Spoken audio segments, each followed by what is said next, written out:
Ya vengo. Tengo que enviar un dinerito. Bien portados, ¿verdad?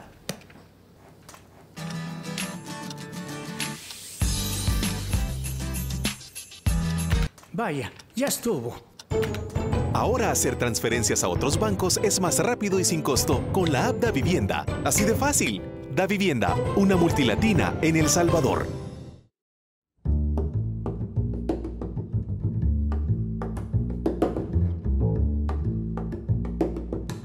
Buenas noches, bienvenidos a un nuevo capítulo en Focos. Esta noche tenemos contenido muy interesante, didáctico. Alberto, Karen, ¿qué tal? ¿Cómo están? ¿Qué tal? Buenas noches. Buenas noches. Bueno, en el segmento Zoom vamos a hablar de inversiones innovadoras para el progreso económico de El Salvador, precisamente con un empresario innovador, Alfredo Atanasio, y creo que va a ser una entrevista, un diálogo interesante. Excelente. Bueno, y yo les cuento que en Matices vamos a tener como invitada a la diputada por Arena, Ana Vilma de Escobar. Además, recordemos, fue vicepresidenta de El Salvador en el periodo 2004-2009. Con ella vamos a abordar tres temas fundamentalmente: la situación fiscal y la reforma de pensiones pendiente todavía en nuestro país. Además, también vamos a estar hablando sobre los señalamientos de uso discrecional de fondos públicos durante las administraciones de Arena. Y finalmente vamos a hablar también sobre el proceso de elecciones internas en ese partido político. Excelente, sus dos entrevistas vienen con muy buen contenido. Yo quiero comentarles que en Prisma, nuestro segmento de análisis de datos, estaremos retratando cuál es la realidad del trabajo doméstico en el país, trabajo doméstico que realizan las mujeres en su mayoría, que es invisible porque la contabilidad nacional no lo registra y tampoco las políticas públicas, y vamos a estar hablando un poco de cómo las mujeres contribuyen al desarrollo de El Salvador. Bueno, quédense con nosotros. Recuerden que también pueden seguir esta transmisión a través de Facebook. Bienvenidos, buenas noches y comenzamos. La posguerra está agotada. Necesitamos analizar y alumbrar mejor el camino para construir el futuro. Soy Alberto Arene, economista. No solo somos un nuevo programa de opinión, somos una nueva revista de realidad nacional. Soy Karen Fernández, comunicadora.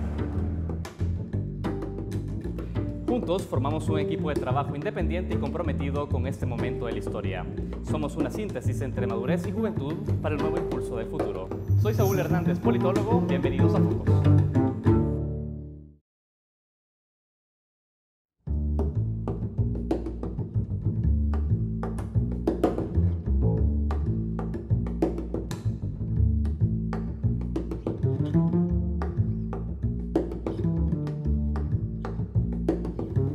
Buenas noches, amigos. Bienvenidos a Focos y a su segmento Zoom.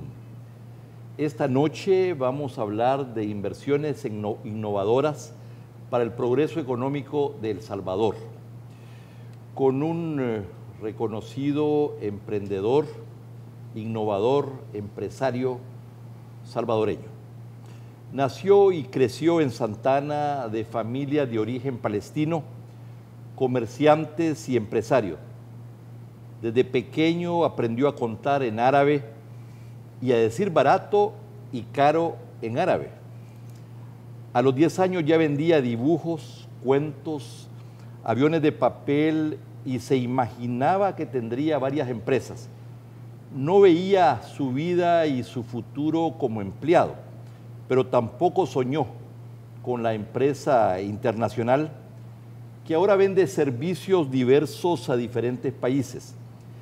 Siempre quiso estudiar, trabajar y vivir en su país, que sigue viéndolo lleno de oportunidades, convencido que el sueño americano puede ser posible en El Salvador sin tener que irse a Estados Unidos ni a ninguna parte. Le doy la más cordial bienvenida a Alfredo Atanasio. Bienvenido a Focos. Gracias, Alberto, por la invitación. Un gusto estar aquí. Muy bien, bueno, sin tener recursos de la nada, tú y tu amigo Rodolfo Schilneck decidieron vender servicios en el mundo, o sea que no se conformaron con comenzar un negocio aquí en El Salvador, en pequeño, sino que decidieron que querían conquistar el mundo. Cuéntanos entonces del nacimiento y del desarrollo de tu primera empresa, You Assist Me, Así es. que fundaste con tu socio Rodolfo en el 2009. Así es, bueno, en realidad yo creo que hay que pensar en grande y eso fue la meta que nos pusimos desde el principio con Rodolfo, y la idea era vender servicios a todo el mundo y ahora lo hemos logrado. You Assist Me, nosotros tenemos una empresa de asistencia virtual. Asistencia virtual no como la Siri en el teléfono, sino que asistencia virtual de carne y hueso, pero virtual porque los servicios se dan a otros países. La mayoría de nuestros clientes están en Estados Unidos y nosotros hacemos todo tipo de tareas desde El Salvador y los clientes están en todos los continentes, excepto Antártica. Bueno, ¿qué es el servicio que dan? ¿Cuáles son los servicios diversos que venden?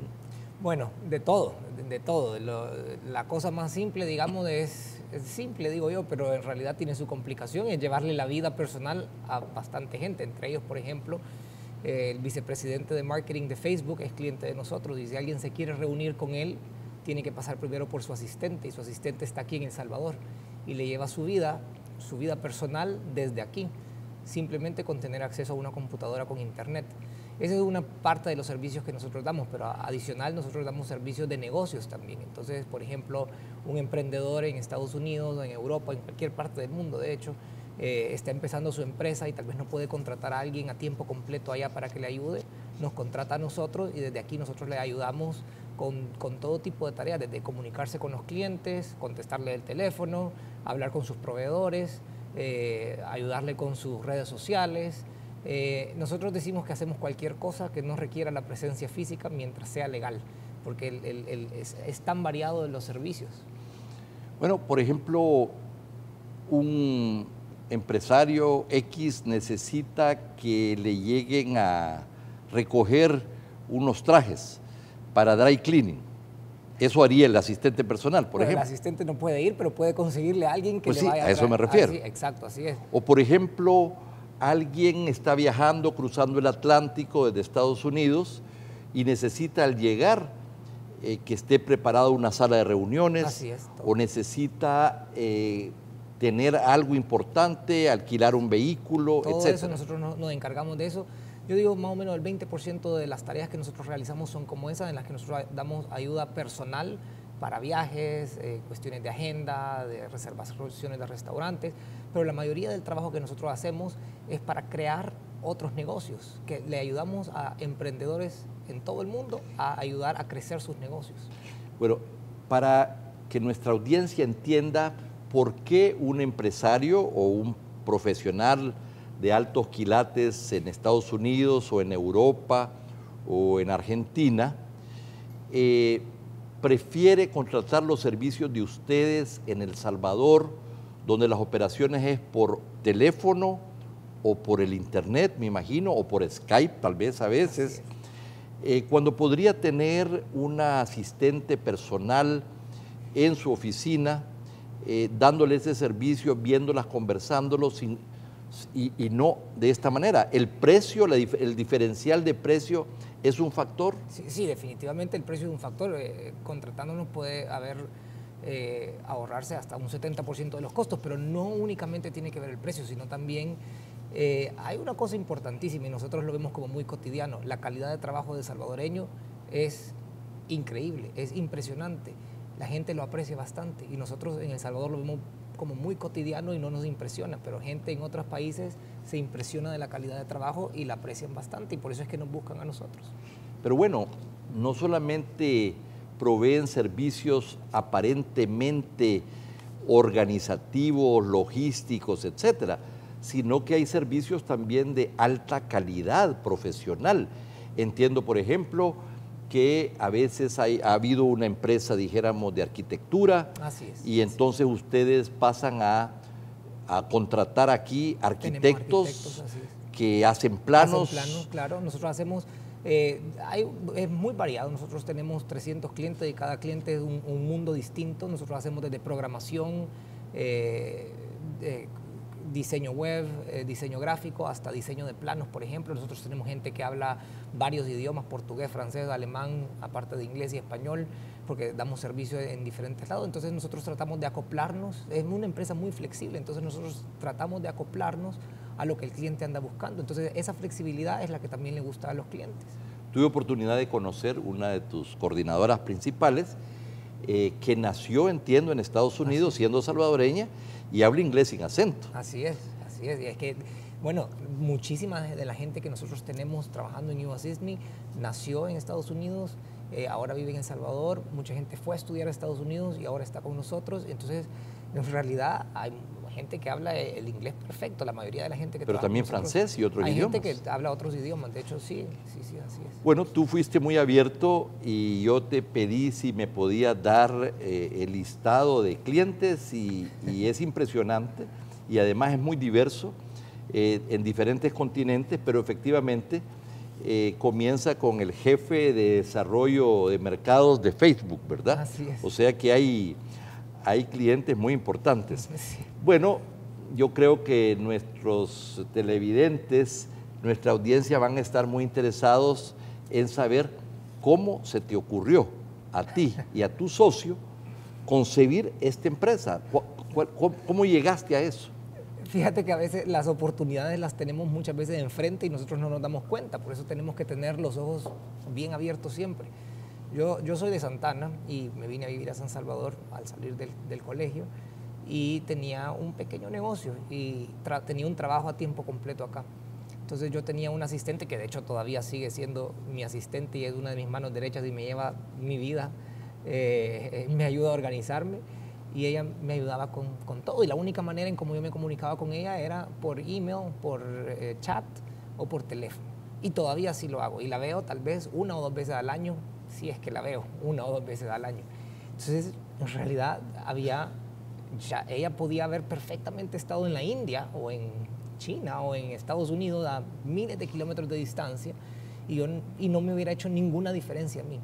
Entonces platicando nos dimos cuenta que perfectamente hubiéramos podido replicar ese modelo y en lugar de tener la diferencia de ser 60 kilómetros que hay de San Salvador a Santana, pudieran perfectamente ser 1.500, 2.000, 3.000 o 4.000 kilómetros de separación entre el cliente y el asistente. Entonces dijimos, bueno, probemos, ¿por qué no? Sí, pero una cosa es eso y otra cosa es plantearse darle servicios a ejecutivos o a sofisticados profesionales en diferentes partes del mundo, ¿verdad? De ahí, digo, es que por ser santaneco que se creían que son el centro del mundo, la capital del mundo, la claro, capital entonces, del mundo te llevó a pensar que podía ser posible. Uno tiene que creérsela primero, si uno no se la cree, nadie se la va a creer, entonces...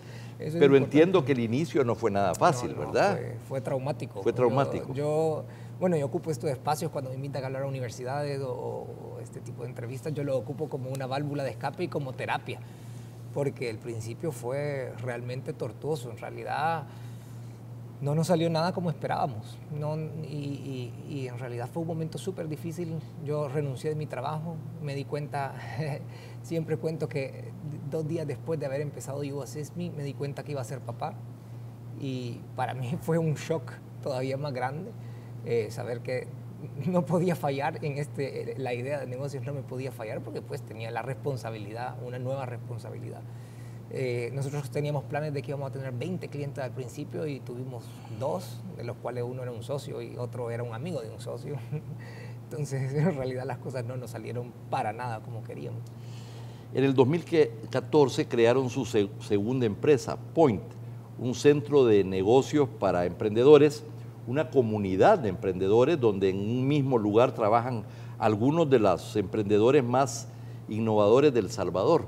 Cuéntame de este concepto y qué ha pasado desde el 2014. Bueno, Point es uno de los proyectos favoritos que yo tengo. Bueno, es difícil escoger porque los proyectos son como los hijos y todos son mis favoritos, pero Point me encanta porque parte de mi pasión es hablar y tratar de convertir a El Salvador en un país de emprendedores.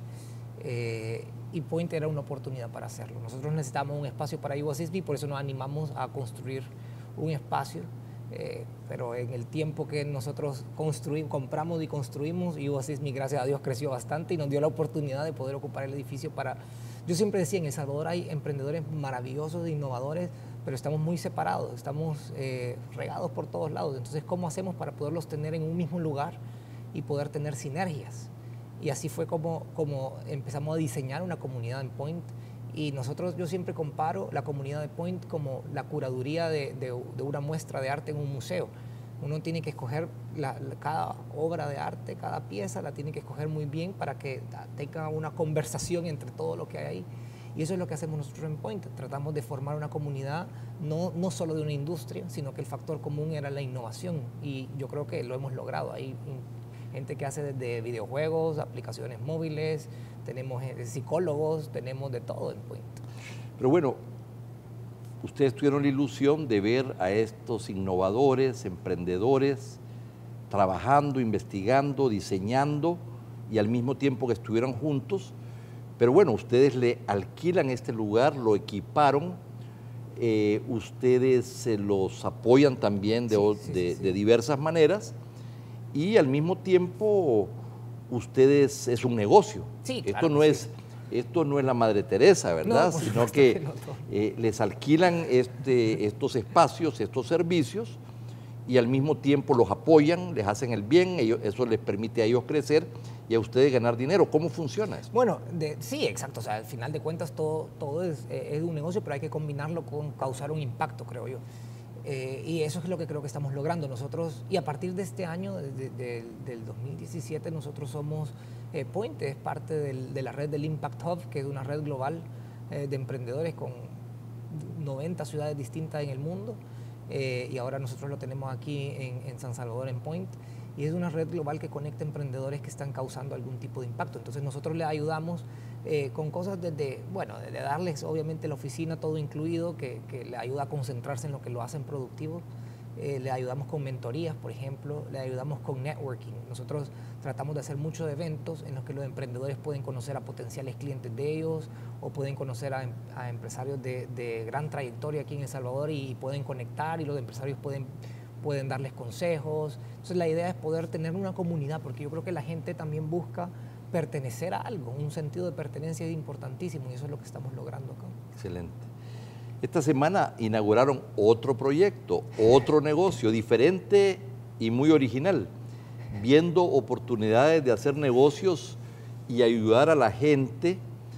El proyecto Live, con una inversión de $600,000, el primer edificio en El Salvador en donde se implementa el concepto de co-living, vivir conjuntamente.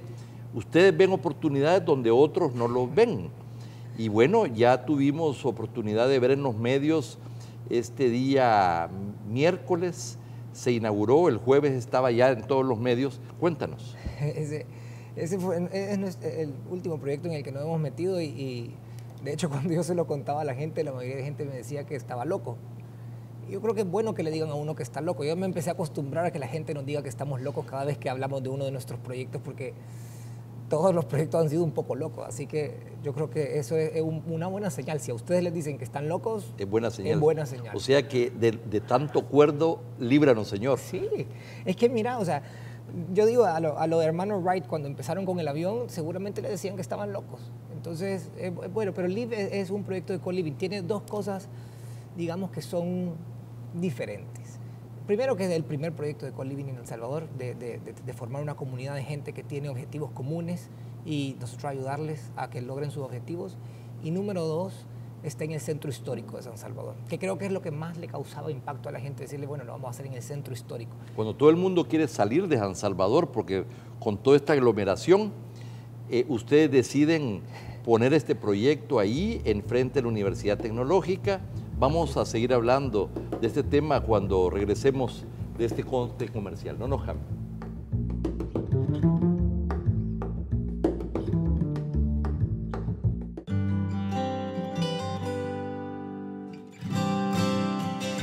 En los buenos y los malos momentos, la familia salvadoreña se une.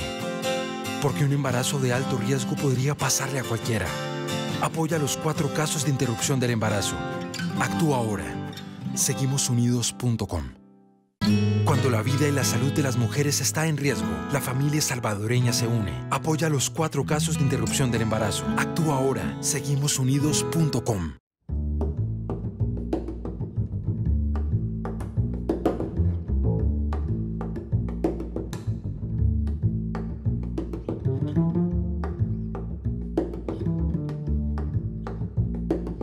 Seguimos conversando con Alfredo Atanasio, innovador, emprendedor, joven, empresario, pero diría exitoso, con una visión un poco diferente del empresario tradicional. Tenemos esta conversación interesante sobre las diferentes empresas, proyectos que ha impulsado junto con su socio Rodolfo Schilnig. Y ahora estábamos hablando antes del corte precisamente del último proyecto de Live, que estaba comenzando a explicarnos. Sí, bueno, Live es un proyecto de co-living. Nosotros tenemos habitaciones todo incluido. Está en el centro histórico de San Salvador, un lugar donde, como decíamos, la mayoría de gente quiere salir de ahí. Nosotros queremos llegar ahí y cambiar la percepción de lo que es el centro histórico. El proyecto es bien interesante porque nosotros tratamos, igual que en Point, de hacer que la gente sea productiva. Entonces, ¿cómo podemos ayudarle a la gente que sea productiva? En este caso, nosotros tenemos gente que viene que antes de vivir en Live pasaba 8 horas al día viajando, 4 horas de ida y 4 horas de regreso, por ejemplo, de Chalatenango, del Poy. Tenemos gente que viene de Usulután, pasaban una tercera parte de su vida en bus o en carro. Entonces esto les permite tener, imagínate, una tercera parte más de vida. ¿Cómo puedes invertir una tercera parte más de vida? Ya puedes estudiar, puedes trabajar, ser mucho más productivo. Entonces la idea de este proyecto es crear una comunidad de gente que tenga objetivos más o menos comunes, gente que sea muy responsable, que esté interesada en salir adelante. Y para esto nosotros hacemos un proceso de selección. Pero además con accesos a servicios diversos, sí, bueno, a internet. El espacio es todo incluido. O sea, nosotros les damos una habitación que está equipada con súper tecnología. O sea, tenemos Smart TV, los enchufles de la pared tienen puertos de USB, por ejemplo, para poder conectar. Para entrar a tu habitación lo haces con un código, para entrar al edificio con huella digital. Todo esto está en el centro histórico de San Salvador, donde no te imaginaras que hay un proyecto como este. Bueno, de hecho, la fachada del edificio está cubierta por un jardín vertical, por ejemplo, porque es un poco más ayudando al medio ambiente también. En realidad es un proyecto distinto a lo que típicamente vemos. Y a precios bastante razonables. Sí, es de $150 al mes y no te preocupas de nada más porque todos los servicios del internet, la luz, la vigilancia, la limpieza, todo está incluido. Entonces es súper interesante y esto ayuda también. Otra de las cosas que nos interesa a nosotros es poder lograr hacer San Salvador una ciudad más compacta. Entonces, en el caso del edificio, por ejemplo, en la primera planta hay comercio, en la segunda y la tercera planta es donde vive la gente. Entonces, y tenés a la Universidad Tecnológica a la par.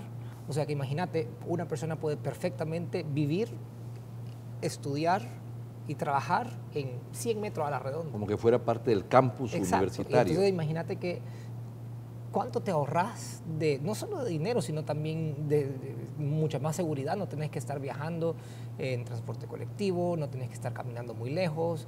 Es la idea de hacer San Salvador una ciudad más compacta. Entiendo que la demanda fue de aproximadamente 700 personas. Más, tenemos 750 solicitudes. Yo bromeo de que es más fácil entrar a Harvard que entrar a Live, porque nosotros de las 750 solicitudes, por ejemplo, ahorita tenemos más o menos 15 o 20 aceptadas, tenemos espacio para 35 personas que perfectamente pudiéramos cubrir con las 750. Ustedes ya andan buscando un edificio aún más grande por la zona, me imagino.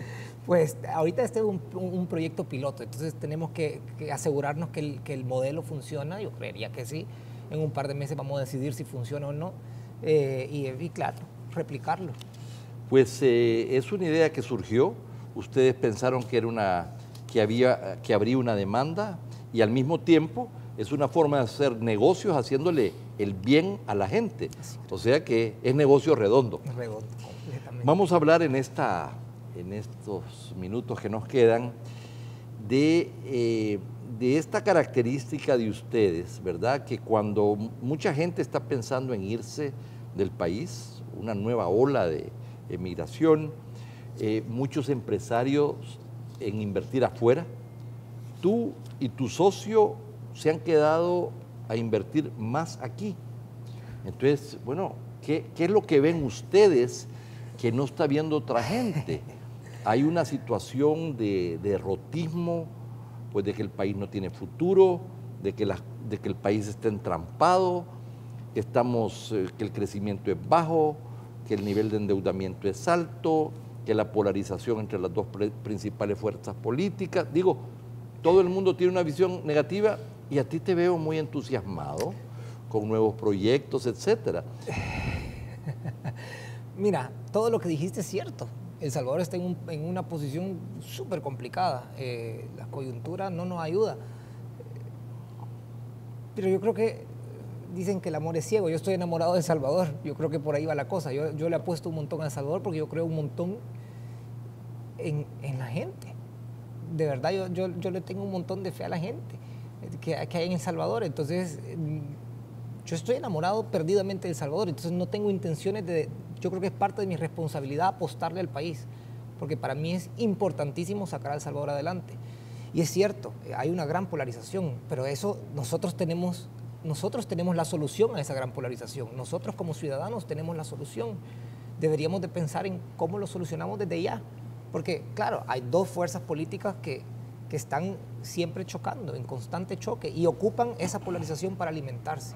Entonces, el liderazgo de la guerra es el mismo que el de la posguerra, ¿verdad? Y pareciera que es difícil salir de ese escenario de confrontación y meterse finalmente en el siglo XXI, ¿no? Así es, yo creo que nos hemos quedado todavía hablando, y esto no es de cuestión de jóvenes o viejos, porque mucha gente dice que los jóvenes tienen que darle oportunidad a los jóvenes. Bueno, pero hay jóvenes que tienen ideas de viejos y hay viejos que tienen ideas de jóvenes. Entonces yo creo que hay que mejor concentrarnos en las soluciones, independientemente de quién vienen.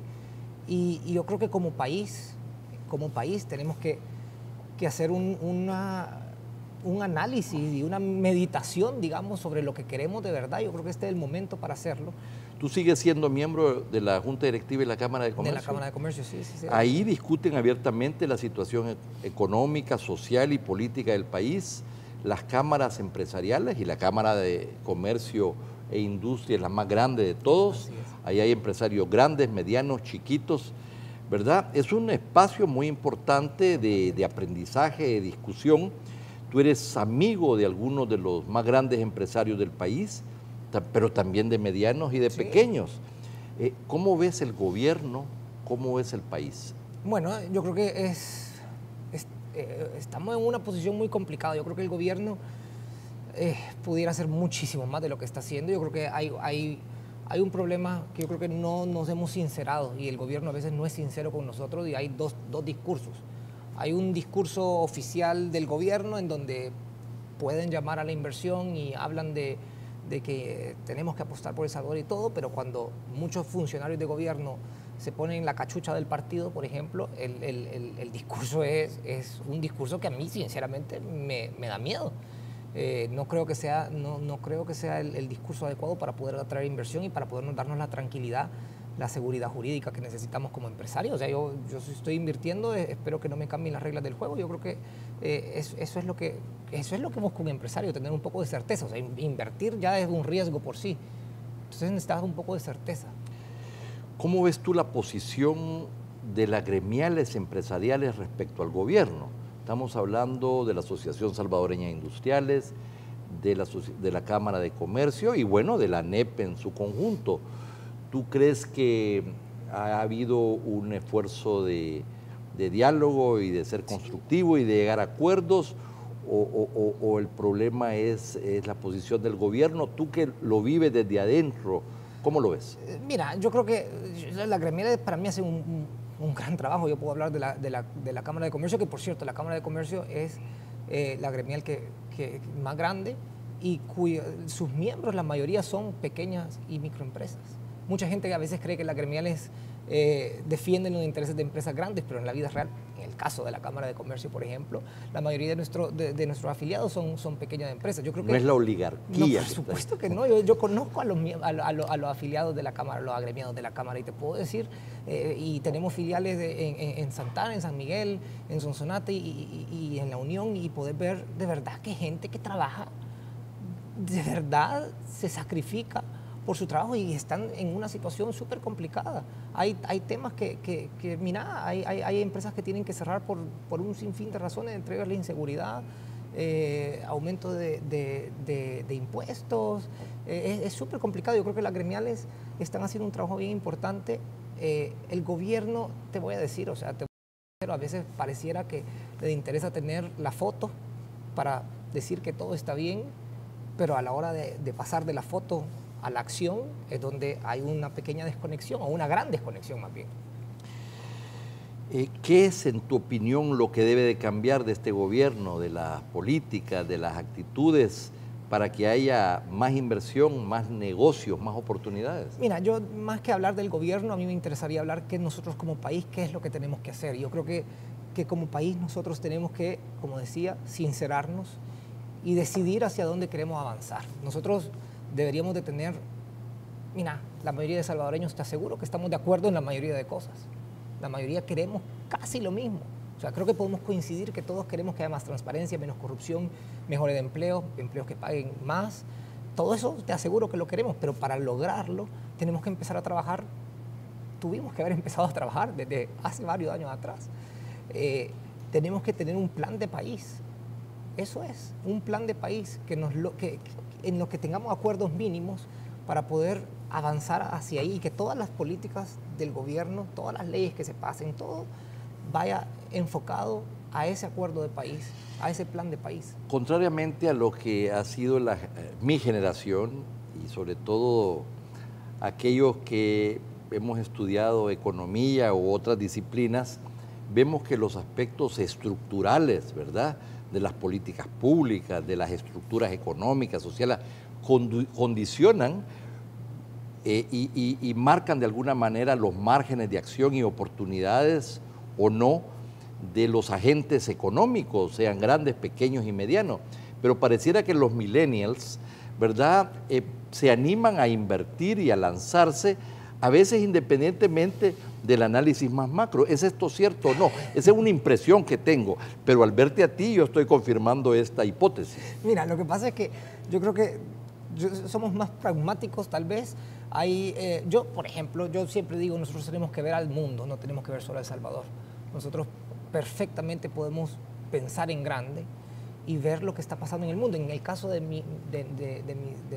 U Assist Me, por ejemplo, nosotros, aunque estamos basados en El Salvador, la economía, por ejemplo, a la que estamos atendiendo, en el 85% de nuestros clientes están en Estados Unidos. Entonces, eso es lo que tenemos que ver. Y muchísimos negocios se pueden hacer desde El Salvador exportando servicios hacia Estados Unidos, y entonces ahí tenés una oportunidad gigantesca. Bueno, pero eso depende de la visión que tengas. Si no tienes una visión que el mundo cambió, que se transformó, las implicaciones y oportunidades de la globalización, la necesidad entonces de articular empresas que exporten bienes y servicios al exterior, que las posibilidades de los mercados internacionales son mucho más grandes que los mercados nacionales, que son más pequeños. Esto es parte de una visión, de una caracterización. Yo creo, bueno, es que mira, yo creo que es importantísimo empezar a cambiarnos el chip como país. O sea, tenemos que transformar a El Salvador. Tenemos que transformarlo y, mira, hay tres cosas que creo que son cruciales para poder transformar a El Salvador de la manera en como yo lo veo y poder acceder a este mundo globalizado. Número uno, yo creo que, y todo tiene que ver, casi todo tiene que ver con educación, pero para mí lo número uno es que hay que trabajar muchísimo en la autoestima de todos los salvadoreños. Eso es crucial, y desde pequeños, que la gente sepa que es posible, porque como bien dijiste, hay un ambiente de derrota, hay muchísimo pesimismo, el pesimismo es contagioso. Entonces, ¿cómo hacemos para que la gente crea que es posible y que piense en grande? Eso es, para mí, lo más importante, el número uno. Número dos, creo que hay que enseñarle inglés a la gente, un buen inglés. Eso te da acceso a todo el mundo, todo el mundo. Aunque no saber inglés no significa, hace poco me preguntaban a alguien, bueno, yo no sé inglés, ¿eso significa que no puedo hacer algo como lo suyo? Bueno, claro que sí, le digo. O sea, puedes hacerlo, el inglés te lo hace más fácil, pero puedes hacerlo aunque no sepas. Pero tenemos que enseñárselo. Y tres, también creo que la gente tiene que tener acceso a tecnología. Y tecnología no se refiere a ciencia nuclear ni nada así. O sea, tecnología, mira, puede ser hasta tener acceso a internet. Y ahí, hace poco oía que solo el 30% de centros educativos en El Salvador tienen un centro de cómputo, por ejemplo. O sea, ¿cómo hacemos para que los niños vean tener acceso a una computadora con acceso a internet como algo cotidiano? Y mira, la mente se te abre completamente al tener solo eso, acceso a Internet. Es así. Bueno, finalmente, hoy que has alcanzado algunos importantes logros como empresario, en relativamente poco tiempo, 8 años, ha fundado 3 empresas, nuevos proyectos, etcétera. O sea que creo que para esta primera etapa puedes sentirse satisfecho, pero mi pregunta final es, ¿qué te propones ser cuando sea grande? Bueno, bastante gente me dice que ya estoy viejo, pero fíjate que a mí me gusta crear negocios con impacto, crear empleos de alto valor, por ejemplo. Eso es algo que me gusta bastante. Me gusta hablar con otros emprendedores, ayudarles, motivarlos. Eso es lo que a mí me llena. Mi hobby es hablar con emprendedores. Toda la semana hablo con muchos emprendedores yo.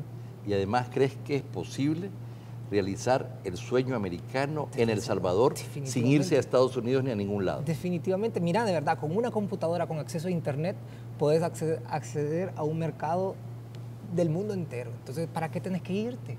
Irse a Estados Unidos, irse desintegra familias. Irse es complicadísimo, empezar desde cero en otro lado. Aquí en El Salvador vos podés hacer lo que querás, pero es que tenés que creértelo. Eso es lo primero, tenés que creértelo. Alfredo, ha sido un gusto tenerte gusto en Zoom y en Focos. Gracias por la invitación. Gracias. Bueno, amigos televidentes, ha sido un gusto estar nuevamente con ustedes. Vamos ahora al segmento Prisma. Pasen buenas noches.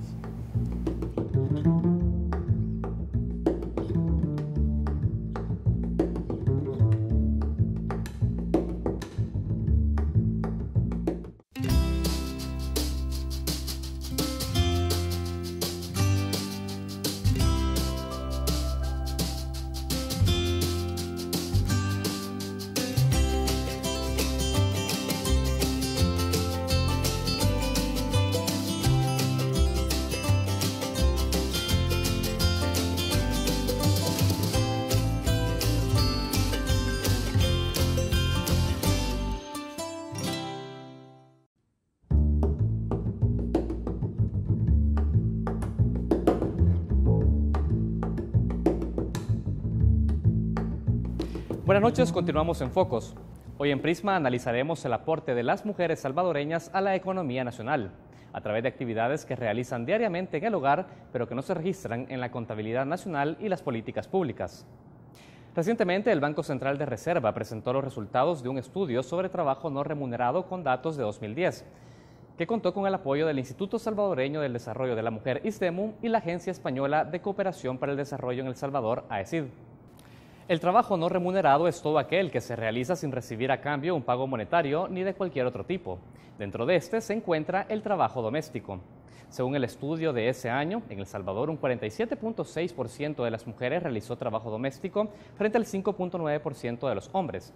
Eso representó que las mujeres a partir de los 10 años gastaron 5.2 horas de trabajo no remunerado al día, mientras que los hombres solo destinaron 1.5 horas diarias a estas tareas. Entre las principales actividades de trabajo no remunerado doméstico que se identificaron en el estudio, se detallan la preparación de alimentos, servir la comida, hacer limpieza, lavar y planchar la ropa. En todas ellas, según el estudio, son las mujeres las que más asumen responsabilidad en un gran porcentaje. La investigación indica que a pesar de que el trabajo doméstico no se comercializa en la economía, su valor monetario supera el valor agregado de algunas actividades económicas, como la agricultura, los servicios comunales, transporte y servicio de gobierno. Según cifras del Banco Central de Reserva, en 2010, las labores domésticas, cuidados y trabajo voluntario representaron alrededor del 18.3% del Producto Interno Bruto, equivalente a 3.925 millones de dólares. Esta situación refleja una desventaja para las mujeres frente a los hombres, no solo porque el trabajo doméstico no remunerado es una de las dimensiones menos reconocidas de la contribución de las mujeres al desarrollo y a la supervivencia económica de los hogares, sino también porque representa mayores dificultades para insertarse en un trabajo fuera del hogar, mayor participación en el empleo informal y sin protección social, además de menor tiempo para el aprendizaje y la especialización.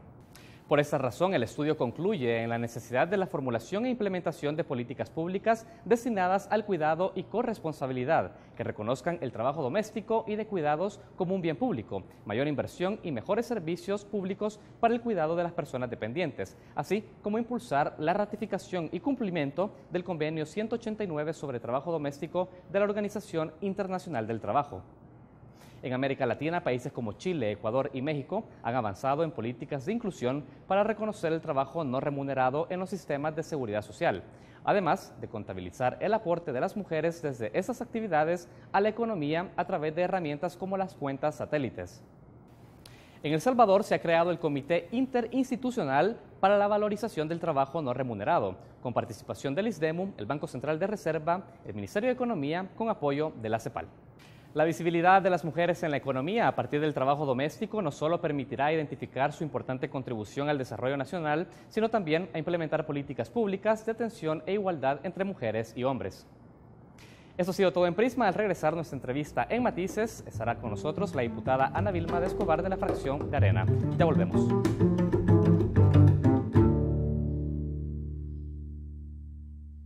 Amor, ¿cómo es la clave del banco? Es el cumpleaños de tu mamá. No, es la de mi mail. Entonces es la fecha de nuestro aniversario.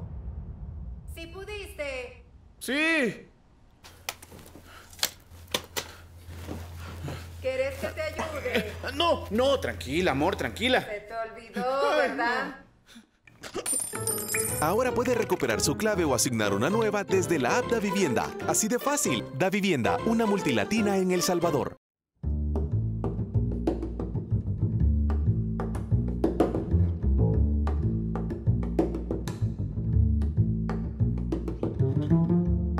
Buenas noches, continuamos en Focos. Bienvenidos a la entrevista en Matices. Karen Fernández, ¿cómo estás?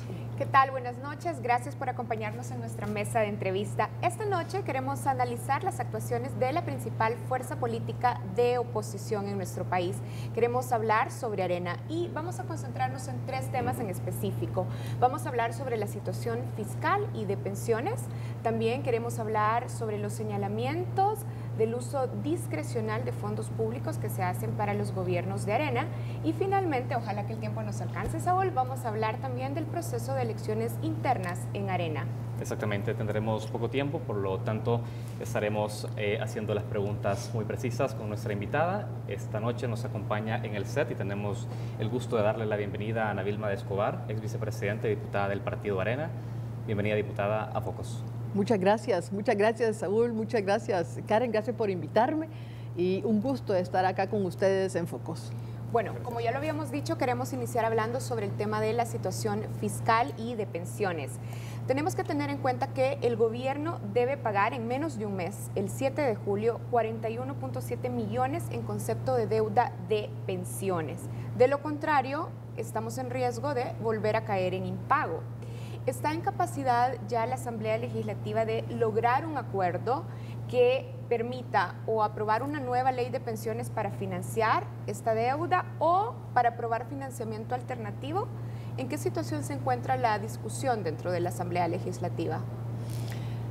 La Asamblea Legislativa ha estado discutiendo bastante el tema de pensiones. A través de la Comisión de Hacienda hemos ido estudiando las diferentes propuestas que están en la mesa de diferentes instituciones que ustedes ya la conocen. Hay 5 propuestas en la mesa, se han estado viendo una a una. Todavía falta que las terminemos. Pero creo que el tema de pensiones debe discutirse también en el contexto fiscal de deterioro de las finanzas públicas que actualmente tiene el país. El país pasó ya por un impago por 55 millones que se dieron en abril, un impago que, insisto en decir, fue no por falta de dinero, sino por falta de voluntad. Es un pago que pudo haberse hecho en su momento por el ministro de Hacienda, pero no se hizo, y quizás pensando que se podía presionar a Arena para que se aprobaran otros fondos adicionales que el gobierno está necesitando. Esta situación de haber provocado un impago por 55 millones, una deuda interna que se tenía, una deuda que era con las AFPs, ha generado que las calificadoras de riesgo hayan deteriorado la calificación de El Salvador a la nota más baja. Después de que El Salvador allá aún hasta el 2008, 2004, 2005, 2006 todavía mantenía el grado de inversión de Moody's, y únicamente teníamos a Chile, a México y a El Salvador, que tienen una calificación tan alta a nivel de América Latina. Hoy día nuestra calificación es al nivel de Venezuela. Es decir, ha habido un deterioro significativo que va a complicar la situación para El Salvador en la adquisición de fondos adicionales, en buscar préstamos, en poder colocar bonos nuestros. Va a generar una subida de la tasa de interés. ¿Y quién paga eso? Lo paga nada menos la gente de a pie. Ahora, lo paga la gente en la calle. Esta es la situación fiscal de país. Ese es el contexto en el cual se discute actualmente el tema de pensiones, siendo el tema de pensiones, Karen, uno de los problemas que hay que solucionar. Claro. Quisiera volver un poco a esta fecha a la que nos acercamos, 7 de julio, la necesidad de pagar la deuda de 41.7, el plazo va a acabar ese día. ¿Qué se ha avanzado para evitar que lleguemos de nuevo a esa fecha como ya nos pasó en abril y que no estemos en situación de impago? El ministro de Hacienda decía el 1 de junio que había fondos para poder pagar esos 41 millones. Eso es lo que esperamos que se haga. Hemos buscado que el FMLN pueda aprobar, impulsar con urgencia la aprobación de una reforma de pensiones, que podamos apostarle a una propuesta, además, que no solamente ayude a aliviar el problema fiscal del gobierno, que le dé un respiro, sino sobre todo que mejore la pensión que reciben los trabajadores. Esto es el objetivo más importante que se tiene. Pero dentro de esto necesitamos también mejorar y lograr acuerdos con la oposición política para poder mejorar la situación fiscal. Esto es urgente. El diálogo es algo a lo que le tenemos que seguir impulsando siempre. La oposición política, nosotros como Arena, insistimos que ese diálogo que se da con el gobierno tiene que tener acuerdos que se cumplan, y que si los acuerdos a los que se ha apostado, los acuerdos que se han firmado no se cumplen, entonces es muy difícil seguir pensando en que vamos a continuar con ese diálogo. Yo insisto siempre en que el gobierno tiene que reducir sus gastos, tiene que priorizar sus gastos, tiene que apostarle también a que el país crezca, pero por el momento el gobierno tiene que reducir sus gastos y priorizar los dineros allá donde están las necesidades más urgentes. No hay ninguna razón por la cual el gobierno caiga actualmente en un impago. Diputada, queremos puntualmente conocer el avance en la discusión de la propuesta de pensiones, teniendo en cuenta que ya son 2 reuniones las que han sostenido como Comisión de Hacienda para poder discutirlo. Hay incluso intención del FMLN de poder hacer una combinación entre propuestas, según han expresado miembros de su Comisión de Hacienda, pero queremos saber si esto realmente tiene posibilidad, si es que se está avanzando hacia una propuesta consensuada entre las fuerzas políticas o no.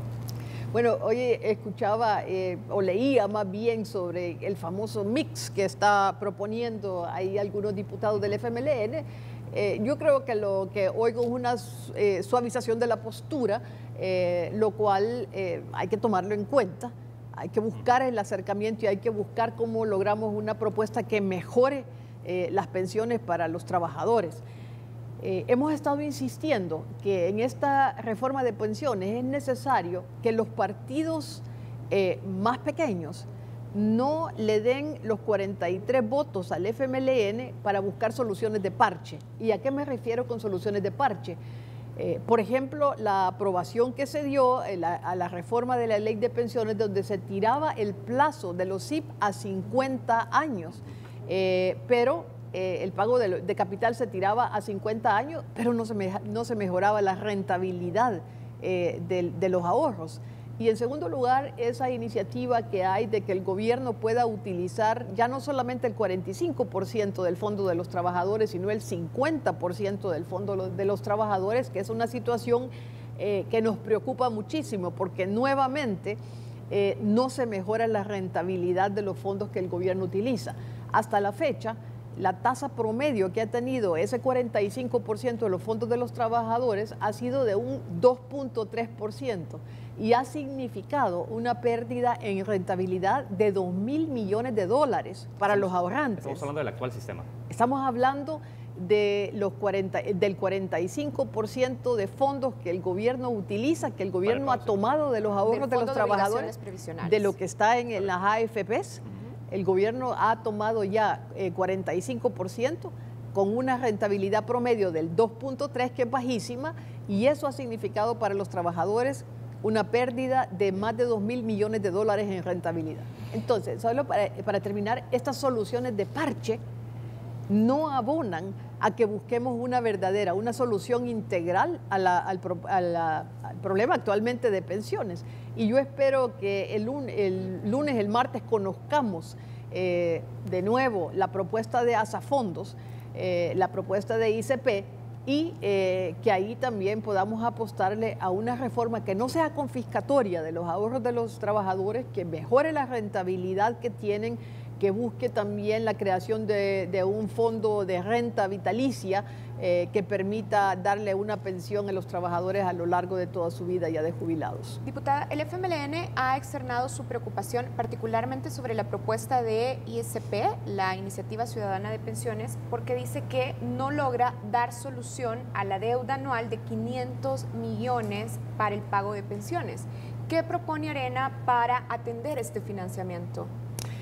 Como decíamos hace un momento, Karen y Saúl, aquí el tema es que el tema de las pensiones es uno de los problemas que se tienen que resolver, y que al mismo tiempo que aprobemos esta reforma de pensiones y que mejoremos temas fundamentales, en primer lugar, que no se confisquen los ahorros de los trabajadores, como decimos muchas veces, que no se le caiga encima a ese fondo de ahorro de los trabajadores, que se mejore la rentabilidad, que se busque mejorar la pensión.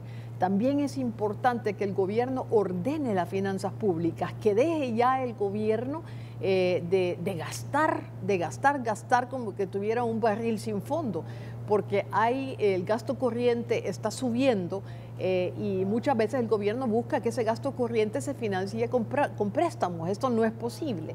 Entonces, es necesario pues ordenar las finanzas públicas al mismo tiempo que se busca la reforma de pensiones. Para ello, importante ese diálogo con la oposición política. Esto es fundamental, que logremos acuerdos y que esos acuerdos sean de mediano o de largo plazo. Solo porque también importante decir que hay vencimientos que se tienen, no solamente los 55 con que se cayó en impago, los 41 que están próximos ya en julio, los 83 de octubre, sino muchos más que podemos también seguir comentando. Excelente. Diputada, usted ha señalado hace unos minutos sobre este porcentaje del fondo de ahorro que tienen los cotizantes en el actual sistema y que está ganando una baja rentabilidad, y también ha hablado sobre la situación importante de poder atender la deuda de pensiones. Ahora, haciendo retrospectiva, fue justamente durante el gobierno de Calderón Sol cuando se privatiza el sistema de pensiones. Jorge Villacorta, exdiputado de Convergencia Democrática, nos decía que en ese momento no se previó cómo se iba a financiar esas pensiones en PEP y DELIS una vez que se agotaron las reservas, una situación en la que nos vimos justamente como país que enfrentar en el año 2001. Posteriormente, en el gobierno de Antonio Saca, se creó un fideicomiso previsional que obliga a los cotizantes a invertir en estos SIP de baja rentabilidad, y también se aprueba un decreto número 100 en el que aquellos cotizantes que pasaron voluntariamente al sistema de ahorro privado tienen garantías para cobrar pensiones del 63 y 70% de su salario promedio. Todas estas condiciones han generado el sistema actual, y a mí me gustaría preguntar eso precisamente. ¿Hay un reconocimiento por parte de Arena también sobre responsabilidad en cuanto a lo que tenemos hoy por hoy de crisis de pensiones? Sí, tal vez quería comentar sobre un punto. Lo que decías hace un momento de la baja rentabilidad de los SIP originales, cuando se crea el fideicomiso, no es así, porque antes eso estaba... también había una cantidad, digamos, más la tasa LIBOR, y la tasa LIBOR no había caído todavía a los niveles que cayó. Por tanto, la rentabilidad no era una rentabilidad baja, sino que era una rentabilidad aceptable. Cuando se habla de las reformas de pensiones o se habla de las pensiones, a la gente no le gusta hablar de la realidad. Nosotros queremos siempre tener la mejor pensión, que se cotice poquito tiempo, que la cotización sea baja, que nos jubilemos pronto, pero eso es difícil que dé como resultado una pensión alta. Entonces, cuando se da la reforma de pensiones hay que tomar en cuenta que teníamos un sistema que prácticamente por decreto era que daba las pensiones independientemente de cuánto era el ahorro que había tenido un trabajador, ¿verdad? Sino más bien había decretos que constantemente modificaban o aumentaban la pensión sin atender de ninguna manera si el trabajador había ahorrado o si el Estado tenía los fondos necesarios para poder cubrir una pensión. Por eso, efectivamente, como lo mencionas, apenas del 98, pues que comienza a funcionar este nuevo sistema previsional, ya en el 2012 efectivamente se habían agotado todas las reservas del sistema, y que te da una idea de que qué mal diseñado estaba, venía desde los años 60, 70, que pues ya no alcanzaba. Claro, eso estaba basado en que siempre los jóvenes iban a pagar las pensiones de los mayores. Cuando esta reforma se da, lo que se busca es poder tener un ahorro que sea propiedad del trabajador y que cada uno vaya generando su propia pensión. El sistema actual ha efectivamente generado una cantidad importante de fondos, más de 9.000 millones de dólares de ahorro que se tienen ya, y es un sistema que no está quebrado, sino el sistema ahí está. Pero se necesita todavía ver cómo se va a hacer, como efectivamente lo decías, para pagar las pensiones de todos aquellos que venían del viejo sistema. En otros países como Chile, por ejemplo, esto se ha financiado a través de un impuesto. Aquí no lo hemos hecho. Aquí esa responsabilidad se le pasó al Estado. Y esas son las situaciones, los desequilibrios que actualmente estamos teniendo y que tenemos que buscarles una salida. Diputada, entonces, solo para clarificar, ocurrió un error de diseño cuando en 1998 inicia a operar el nuevo sistema de cuentas individuales, pero al anterior sistema no se le dan las reservas adecuadas o no se prevén los mecanismos de financiamiento adecuados para la deuda que ya había acumulado el Estado. Yo no diría tanto que hay un error de diseño. Hay tal vez un error al pensar que los fondos van a salir de alguna parte y esa alguna parte al final es el Estado, ¿verdad? Cuando lo que se estaba tratando de hacer era que un sistema que venía aprobando pensiones prácticamente por decreto, si se aumentaban, si se bajaban, con una cotización que se tenía anteriormente, si recuerdan, que era de apenas del 3.5%, o sea, ¿cómo podía con una rentabilidad de 3.5% un trabajador que ganara en ese momento, antes eran colones, pues que ganara 300 colones, y ahorrara durante un periodo de 25 años, de ninguna manera podía ahorrar para tener una pensión durante 20 años de jubilado, 25 años de jubilado? Había un déficit que se generaba.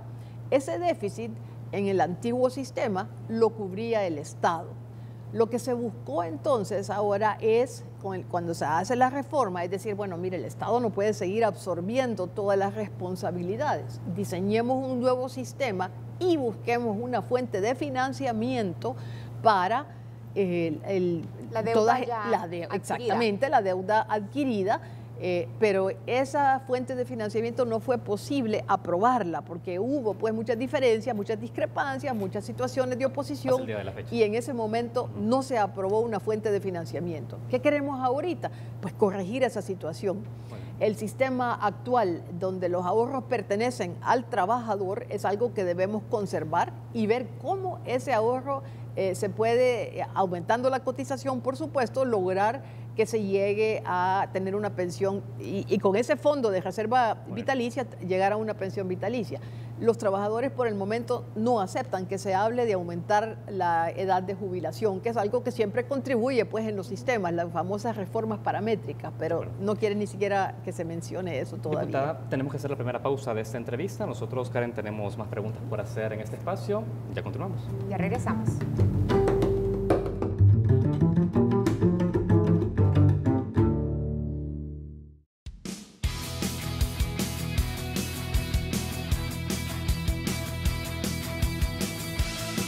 ¿Y cuántos tomates son? Son 3 tomates y 2 zanahorias.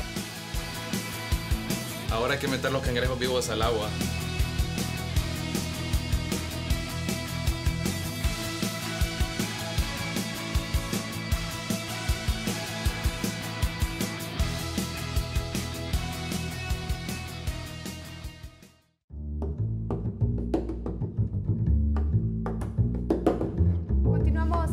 Esta noche estamos conversando con la diputada Ana Vilma de Escobar, además fue vicepresidenta de nuestro país en el periodo 2004-2009. Diputada, queremos hablar también de las negociaciones, de la discusión al interior de la Asamblea Legislativa, por ejemplo, en el asunto de préstamos. La comunidad internacional y representantes de organismos financieros han criticado la postura de Arena por negarse a aprobar préstamos que estarían dirigidos al desarrollo. Por ejemplo, el préstamo de caminos rurales, que es un préstamo que tenía algunas condiciones ventajosas, por ejemplo, virtualmente no tenía intereses, era de largo plazo y además incluía una donación. ¿Va a continuar negándose Arena a dar sus votos a estos préstamos, aun cuando sean para financiar programas o proyectos de desarrollo y las condiciones sean ventajosas? Yo creo que es importante mencionar que desde el 2009 hasta la fecha sí hemos aprobado muchos préstamos al FMLN. Es más, la cantidad de fondos que el FMLN ha recibido en préstamos desde el 2009, entre el 2009 y el 2016, es del orden de los 7.000 millones de dólares. 7.000 millones de dólares, es decir, más fondos de lo que ha tenido ningún otro gobierno. Y también quiero mencionar que el FMLN, este gobierno, ha puesto 23 nuevos impuestos. Y esos 23 nuevos impuestos le ha significado una recaudación de alrededor de 1.300 millones de dólares adicionales. Entonces, este gobierno no puede hablar de que no ha tenido suficientes fondos. El tema siempre es cómo se colocan, cómo se priorizan los gastos, a dónde apuntan. Nosotros hemos pedido que pueda ordenarse las finanzas. Ya vemos que tenemos las calificaciones de riesgo para nuestro manejo macroeconómico, digamos, se ha ido deteriorando. Y no simplemente porque Arena se opone al desarrollo en absoluto. Nosotros lo que estamos diciendo es, en el momento que el país siga subiendo su deuda, el déficit siga aumentando, el gasto va absorbiendo la mayor parte del presupuesto sin que haya inversión, terminamos con un país inviable. Miren lo que ha sucedido ahora cuando el gobierno ve la necesidad de ajustarse un poco, que es lo que primero inicia reduciendo los subsidios. Viene la baja al subsidio del gas, que la gente lo siente, la electricidad, que la gente lo siente, y esas situaciones a quien afectan son a la gente en la calle. Ya en varias ocasiones Arena ha presentado propuestas al gobierno y se ha discutido también en mesa bilateral a nivel de Casa Presidencial de que al presupuesto se le podían reducir hasta 126 millones de dólares de cuestiones pues que no eran definitivamente prioritarias. Hemos hablado también de que nuestro país es uno de los países que tiene un índice altísimo digamos, un 9% del Producto Interno Bruto va para remuneraciones, cuando en países que son más desarrollados esto es el orden de un 7%, pero en El Salvador es del 9%, es decir, la cantidad de contrataciones. El mismo Fondo Monetario hacía un estudio donde nos señalaba que ha aumentado el nivel de contrataciones en 40,000 personas. Diputada. Y esto es una cantidad, contratación de personas en el Estado, es decir, estamos aumentando el tamaño del Estado, estamos cargándole al Estado todas estas remuneraciones y la preocupación es que no se busca el crecimiento económico, que es la verdadera apuesta que deberíamos hacer como país. Muy bien, diputada. Retomando la pregunta que Karen hacía hace unos minutos respecto a los préstamos, específicamente haber negado los votos para el préstamo de caminos rurales de España, Surge la pregunta de cuál es el criterio que Arena está utilizando para poder aprobar o rechazar préstamos en el país, sobre todo cuando tienen condiciones ventajosas para El Salvador.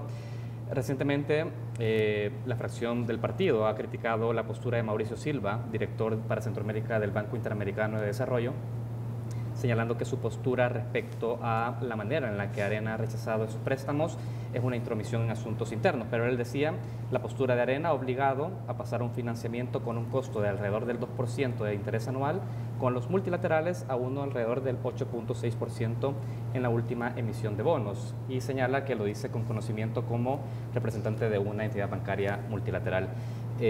¿Cuáles son esos criterios, diputada? Bueno, tú sabes también que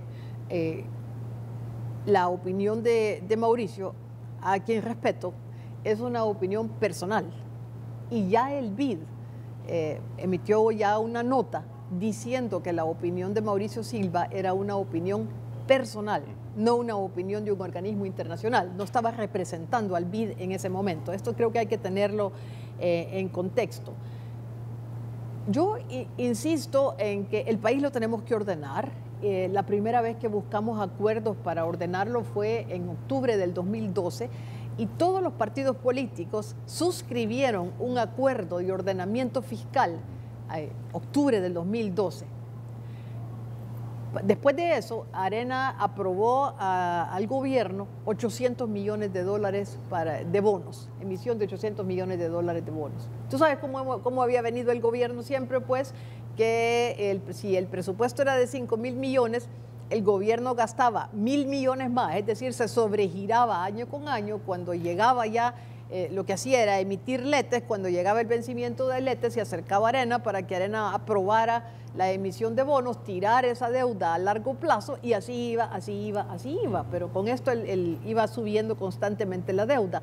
Entonces, en esa ocasión, octubre de 2012, se firma un acuerdo para ordenar las finanzas públicas, apostarle al crecimiento económico, reducir el déficit fiscal, bajar el gasto corriente del gobierno, etc. ¿Qué sucede después de la firma de ese acuerdo? Nada. Como que se engaveta ese acuerdo, no se vuelve a mencionar. El FMLN no respeta los acuerdos hasta noviembre del 2016, cuando otra vez se sienten con que están con las carretas trabadas. Y se acercan a Arena, hay un nuevo diálogo, se firma en casa presidencial, como resultado de ese acuerdo también se firma una ley de responsabilidad fiscal. Se hace acuerdo sobre la tasa en que se va a reducir el déficit fiscal en un periodo de 3 años, no de una sola vez, en un periodo de 3 años, cómo se va a ir ordenando y disminuyendo la deuda del Estado, cuáles son las apuestas de crecimiento económico que se van a hacer, y además que se va a buscar un garante del cumplimiento de los acuerdos, un garante que fuera un organismo internacional. Nos quedamos esperando que el Estado, el gobierno, pudiera ir donde el garante que consideraran importante, pues, para que pudiera ser testigo del cumplimiento de los acuerdos, y eso no ha sucedido hasta la fecha. Pero, diputada, la fracción de Arena sistemáticamente dirá no a los préstamos que solicite el FMLN en la Asamblea Legislativa, o cada situación de financiamiento se discute y con cuáles criterios, bajo cuáles criterios. Te lo pongo de otra manera. Arena sistemáticamente dirá sí a que ordenemos las finanzas públicas. Arena sistemáticamente dirá sí a que podamos tener un país viable, un país que reconozca que mientras no crezcamos, no vamos a poder gastar todo lo que el gobierno quisiera gastar en este momento. Y una preocupación grande que tenemos también es que la inversión en infraestructura por el momento es bajísima, pero el gasto corriente, remuneraciones, es altísima. Yo comprendo la preocupación cuando se mira, bueno, y Arena que no quiere aprobar nada, o Arena que no se da cuenta que quiere bloquear con fines electorales. De ninguna manera, porque este país es de todos. Y cuando pensamos en ordenar el país, no nos ponemos a pensar, esto lo vamos a bloquear porque los que están gobernando son de tal color. lo hacemos con el propósito de que podamos tener un país ordenado, un país donde se pueda apostarle a la inversión, al crecimiento, donde se pueda haber empleo, pero eso no se logra cuando los recursos se despilfarran de la manera que actualmente se está haciendo. Diputada, tenemos que hacer un cambio en el tema de la entrevista. Ya hemos conocido su postura respecto a la discusión fiscal y la postura del Partido Arena en torno a la aprobación de préstamos. Hay un tema muy reciente que ha sido divulgado a través del periódico digital El Faro y que también ha logrado tener la atención de las instituciones de control en el país. Y es precisamente, a nosotros nos gustaría conocer si usted está satisfecha con la manera en que la actual COENA ha podido responder a esos 322 millones de dólares que fueron utilizados de manera discrecional durante las administraciones de Armando Calderón Sol, Francisco Flores y Antonio Saca a través de la partida secreta. Me gustaría conocer su opinión sobre eso. ¿Está satisfecha cómo el partido ha manejado esta situación, esta crisis? Yo no he conocido hasta ahora de ninguna investigación o que de la Fiscalía se haya acercado al Partido Arena para poder tener una postura clara. He visto a nivel de redes sociales, he visto señalamientos también de diferentes personas, pero no he conocido todavía una investigación. Yo creo que todo lo que no sea transparente, hay que transparentarlo. Y creo que cualquier práctica que sea discrecional en el tema de salarios debe corregirse. Porque el país tiene que apostarle a la transparencia, tiene que apostarle a una nueva forma de hacer política. Estas situaciones se han dado por lo que hemos conocido en las redes sociales, en lo que hemos conocido en los diferentes artículos a nivel de todos los gobiernos. Sabíamos que se seguía dando en el gobierno de Mauricio Funes, hemos conocido que se seguía dando todavía, entonces yo creo que es una situación que tiene que corregirse, no solamente una situación del gobierno de Arena, sino una situación que en general tiene que corregirse. Diputada, igual que se ha hablado de sobresueldos, se ha hablado de maletinazos, se ha hablado, o sea, son situaciones que faltan a la transparencia en la política y que deben corregirse definitivamente. Durante la gestión de Elías Antonio Saca, cuando usted fue vicepresidenta, la investigación periodística señala que se utilizaron 120 millones en 2 años y medio. Cuando usted fue vicepresidenta, ¿conocía del uso discrecional de estos fondos? Absolutamente no. Y quiero decirte que el rol de un vicepresidente es un rol supletorio. Al final el vicepresidente se podría quedar en su casa si necesitara, porque el vicepresidente no participa en la administración del Estado. ¿Usted no conocía que no, en Karen, los gobiernos, en Casa Presidencial, hacían uso de partidas discrecionales? No, Karen, absolutamente no. Muy bien, diputada. No, usted no quiero contar sobre eso. Mi trabajo como vicepresidenta era ser la presidenta de Proesa y era atraer inversión extranjera. Eso era a lo que yo me dedicaba. Yo no participaba ni daba yo un seguimiento como vicepresidenta al tema de finanzas públicas o al uso de recursos o a la administración de recursos del Estado, en absoluto. Yo tenía un trabajo como vicepresidenta atrayendo inversión, a eso me dedicaba. Muy bien. Diputada, la población a través del UDOP, que ha sido quien ha generado una consulta para conocer el pulso sobre la opinión en política en el país y otros temas, señala que 9 de cada 10 salvadoreños considera que hubo mucha o alguna corrupción en los gobiernos de Arena. Usted ha señalado que usted probablemente no se enteró del manejo de una partida secreta durante la gestión de Antonio Saca, de la cual usted fue vicepresidenta, pero esto dice mucho de cómo la población está viendo al partido. ¿Cómo interpreta usted lo que los ciudadanos hablan de Arena en materia de corrupción? Desgraciadamente, estamos viviendo momentos muy difíciles para nuestro país. Difíciles, pero creo que positivos, porque espero que después de todas las investigaciones que se están haciendo, vamos a tener una política un poco más saludable. Yo creo que los señalamientos que hay no solamente están a nivel de la encuesta de la UDOP, sino que hay todo tipo de señalamientos, hay investigaciones que está llevando a cabo la Fiscalía General de la República. Tenemos un presidente que está en la cárcel, tenemos un exfiscal general de la República que está en la cárcel, tenemos un presidente que ha huido y está escondido allá en Nicaragua. En fin, tenemos una situación de corrupción que es muy difícil para el país. No es una situación que yo señalaría específicamente a Arena, es una situación que va mucho más allá. Hay muchas investigaciones que se están dando sobre temas complicados. Por ejemplo, el tema de la tregua es otro tema difícil donde el actual gobierno no ha sido suficientemente transparente. Muchas cosas que la sociedad civil espera que se aclaren. Creo que estamos viviendo también una situación de desafección a la política a nivel mundial. Y esto creo que es una cuestión positiva. Espero que vamos a ir viendo nuevas participaciones en la política, nuevos movimientos, pero importante que todas estas situaciones que sean ilícitas se corrijan. Bien, diputada, para ir terminando queremos hablar muy rápido sobre el proceso de democracia interna en Arena. En un video difundido a través de periódicos digitales se ve a Milagro Navas, miembro actual del COENA, acompañando a Carlos Callejas, un posible precandidato para la presidencia de la República representando a Arena. En ese video, el video al que me estoy refiriendo, Milagro Navas expresa su deseo para que se presente una candidatura única y no necesariamente un proceso de competencia interna. ¿Qué opinión le merecen a usted estas intenciones o estas expresiones de apoyo a un precandidato cuando el partido ha dicho que intenta impulsar un proceso de democracia interna? Yo creo que la alcaldesa se emocionó y olvidó que tenía un papel que jugar, no solamente como alcaldesa, como miembro de Arena, sino también como miembro del COENA. Y por tanto lo considero un exabrupto, algo que no debió haber sucedido.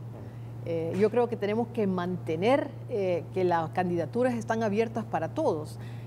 De la misma manera, estamos viendo cómo en San Miguel hay una voluntad de la cúpula del FMLN para que pueda Pereira seguir siendo alcalde, pero hay otra persona también que está ahorita buscando la candidatura y que ya llegó esto hasta el Tribunal Supremo Electoral en el sentido pues de que no es posible que se relegue a candidatos otros ciudadanos que tienen perfectamente el derecho.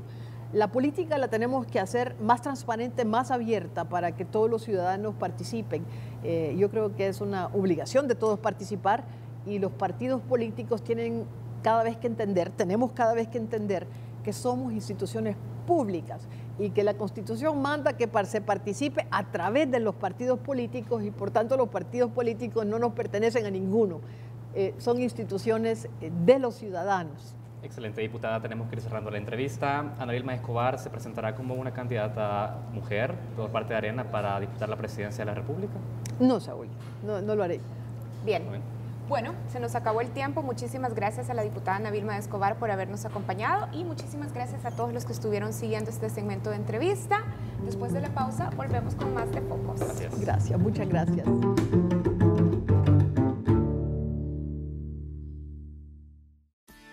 ¿Qué hacen realmente las AFP por ti? Las AFP son empresas sólidas, profesionales y con accionistas de prestigio internacional, estrictamente reguladas y supervisadas. Las AFP, administrando los ahorros de forma transparente, han generado más de 2.300 millones de dólares en rentabilidad para las cuentas individuales de los trabajadores. Los afiliados, dueños de más de 8.600 millones que respaldan su pensión, se merecen una reforma que logre mayor rentabilidad, mayor cobertura y mejores pensiones de forma sostenible.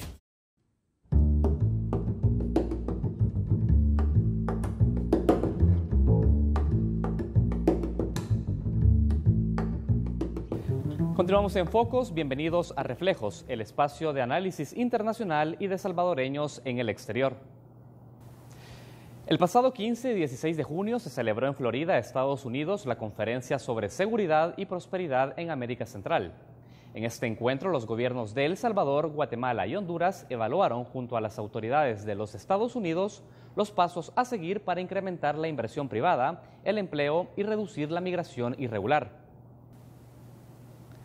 Hoy analizaremos esos datos junto a Juan José García, ex viceministro de Salvadoreños en el exterior y experto en asuntos migratorios. Con él tendremos una charla respecto a los resultados de esta conferencia. Veamos. Muchas gracias, Saúl, por la oportunidad. Agradecer también al programa Foco por tomar este tema como un tema prioritario en la agenda nacional, y gracias por la oportunidad de vertir mis opiniones. Efectivamente, Estados Unidos ha señalado, por ejemplo, que solamente creando empleo e ingreso vamos a detener el flujo migratorio. Pero estos países le han demostrado al mundo que no solamente es necesario crear empleo, no solamente es necesario mejorar los niveles de ingreso, son necesarias otras cosas, son necesarios romper precisamente la cadena o el círculo vicioso de la migración, ¿no? Porque el círculo vicioso de la migración irregular nos condena precisamente que, a pesar de crecer económicamente o de mejorar los niveles de seguridad, la migración va a continuar. Hay que romper con ese ciclo, y con ese ciclo se rompe de manera integral. Además de crear empleo, hay que generar confianza en la población, esperanza en la población, y eso solamente lo puede hacer la educación y la cultura. El bajar las tasas de migración irregular, de migración indocumentada, se necesita precisamente generar condiciones de arraigo de la población con sus territorios. Y eso pasa no solamente por crear oportunidades económicas, sino por, esto es fundamental, que esas condiciones o oportunidades económicas, empresariales, de mejorar los ingresos, conduzca a la población a generar esperanza con el país. Detrás del deportado hay mucho sufrimiento. Detrás del deportado hay familias que se han dividido. Detrás de la deportación hay desarraigos profundos. Hay gente que tenía ya 15 años de vivir en Estados Unidos y han sido deportadas. O sea, hay mucho sufrimiento detrás de los procesos de deportación. Hay mucho sufrimiento humano, mucha familia. En el caso del TPS, por ejemplo, no solamente son los 200.000 a que se les va a eliminar ese permiso de trabajo, es que detrás de esos 200.000 hay más o menos 1 millón de salvadoreños que van a sufrir las consecuencias de esa eliminación. Sin embargo, ya en los últimos años, mi experiencia con el gobierno lo demuestra, es que se comenzaban a oír ya voces contra los TPS. Muchos republicanos antimigrantes en el establishment político de Estados Unidos señalaban que después de 10, 12 años de TPS, ya esa palabra temporal se había transformado casi en permanente. Eso resuena ahora en la caja, dijéramos, antimigrante de la presidencia de Donald Trump, ¿verdad? O sea, eso de temporal hay que rescatarlo. Y eso lo dijo la propia embajadora de Estados Unidos en el país, ¿no? Hay que fijarse, dijo hace una semana, en la palabra temporal. Bueno, mi experiencia en el gobierno demuestra que los gobiernos beneficiarios del TPS no tienen nada que ver en las decisiones del gobierno de Estados Unidos. Su incidencia es nula. Los TPS se han venido renovando por la gracia de los gobiernos y los presidentes de Estados Unidos. En el caso de la presidencia del expresidente Obama, era la alternativa a la frustrada reforma migratoria integral que nunca se viabilizó. Es decir, a ausencia de una reforma migratoria, les vamos a dar a estos países un alivio migratorio temporal, precario.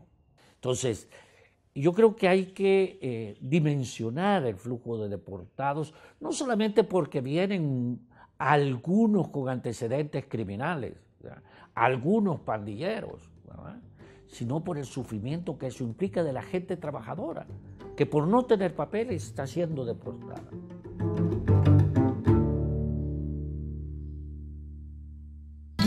Cuando la vida y la salud de las mujeres está en riesgo, la familia salvadoreña se une. Apoya los 4 casos de interrupción del embarazo. Actúa ahora. Seguimosunidos.com.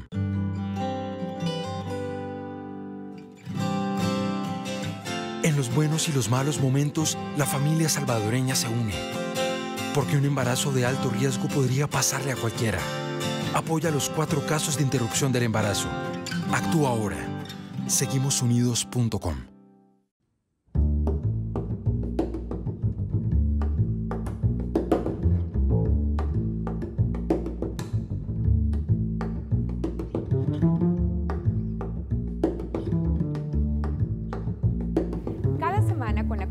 Del Museo de la Palabra y la Imagen, el MUPI, les presentamos la vida de salvadoreños y salvadoreñas que han dejado un legado importante para el arte y la cultura de nuestro país. Esta noche queremos presentarles a María de Barata, musicóloga, pianista, precursora del folclore cuscatleco. Que disfruten este retrato. Considerada la primera investigadora del folclore salvadoreño, escritora, compositora, pianista, etnomusicóloga. María Mendoza de Barata nació en San Salvador el 27 de febrero de 1890. Fue su madre María García González, pianista reconocida, y su padre José Ángel Mendoza, médico cirujano y catedrático de la Universidad del Salvador. Quería ser bailarina, pero estudió piano. Realizó estudios musicales con los maestros Agustín Solórzano, Vicente de Arrillaga, Alfredo Villalba, Antonio Gianali. Ingresó al Conservatorio Nacional de Música, dirigido por el maestro Juan Aberle. Realizó conciertos de piano en los principales conservatorios y salas de arte de América y Europa. Además, representó a El Salvador en diversos congresos sobre folclore. Su labor en el campo del arte ha sido intensa y constante.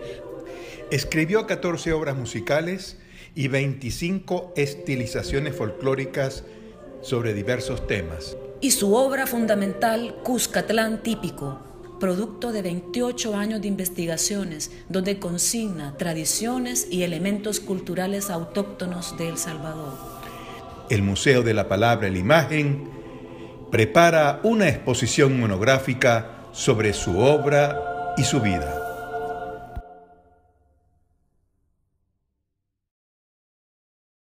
Así terminamos una emisión más de Focos. Gracias por habernos acompañado esta noche. Recuerden que pueden ver cualquiera de nuestras entrevistas durante la semana a través de nuestras redes sociales. Por ejemplo, en Matices estuvimos conversando con la diputada por Arena, Ana Vilma de Escobar.